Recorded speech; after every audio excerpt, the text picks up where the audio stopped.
Now, last week saw the end of the Cricket World Cup, and I had 6 weeks of being glued to my television watching cricket, and I was quite disappointed when it ended because then I had nothing else to look forward to. But I've got Tank Lanning in studio to tell me good news, and he was telling me just before the show what we can look forward to starting this weekend.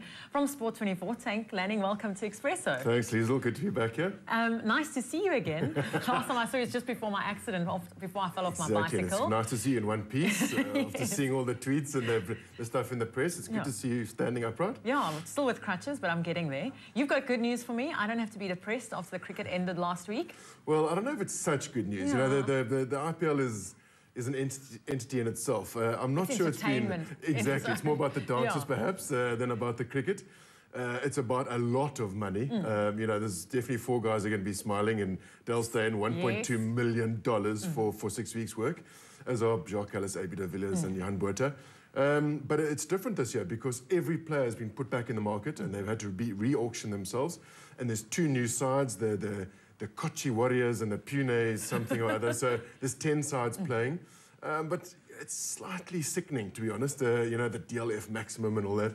I'm not sure it's about the cricket, it's more about the razzmatazz. I think it is more about the razzmatazz, but it's something to look forward to and just get us glued to our TVs. But something big, closer to home, Super Rugby this weekend. Big one this weekend, Stormers, Reds, lots of pressure there. Indeed. Well, probably more pressure on the Bulls and the Sharks, given that the Stormers are... Sharks and Reds, yes. Stormers are... They had a cracker start to the season, 5 from 5. Up against a very good side, though, the Reds with Quade Cooper and Will Genie at halfback, against probably the stingiest defence in the Super 15. So that'll be quite entertaining. You know, will they be able to broach the defence? That'll be the crux. Your team, of course. Lots of pressure there for the Bulls, exactly. We know. Yes. You know, the Crusaders playing so well after being hit by the earthquake. They seem to have sort of been galvanised. So they play in Tamiru, and I'm a little bit nervous about your boys, I'm afraid. I think they're living in the dark ages. Whereas the Crusaders with Sonny Bull and Fruin are just, you know, they're showing rugby the way it should be played. And then the sort of pudding on the weekend is the Sharks versus Lions. And it's quite interesting there. They have 2 Kiwi coaches, Plumtree and Mitchell, and they play for the Tuuru Cup. So it's quite a fun sort of slant to it. But yeah, Sharks definitely playing for their place in the Super 15 now. So we have to see what happens then if Bulls and Sharks lose. Not a very good No, it's not. log because, for the... Yeah, I mean, obviously the top 3 in each conference go through, and that's looking like the Stormers. So Sharks and Bulls fighting for that second place. Oof. So we'll just have to hold thumbs for our local boys. Then golf, Masters currently on. Ernie came close in 2004. What do you think the chances are this year? Yeah, it's not looking good, I'm afraid. You know, he was even going into 15, double dropped last night. It's quite interesting. You know, Rory McIlroy's leading on 7 under with Spaniard Kiros.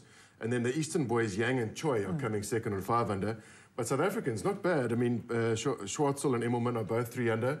The Goose was looking fantastic last night. 5 under after 5 holes. But then he dropped 4 shots. So, you know, he's 2 under.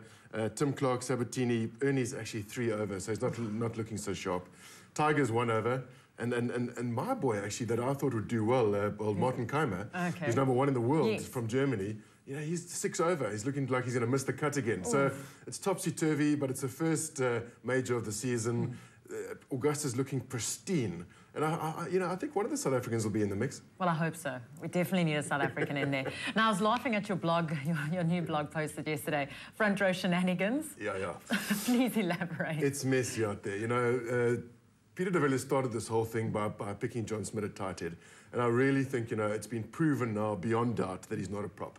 And he's asked John Plumtree, the Sharks coach, to please pick him at hooker. He's not doing that. He's playing loosehead again this weekend.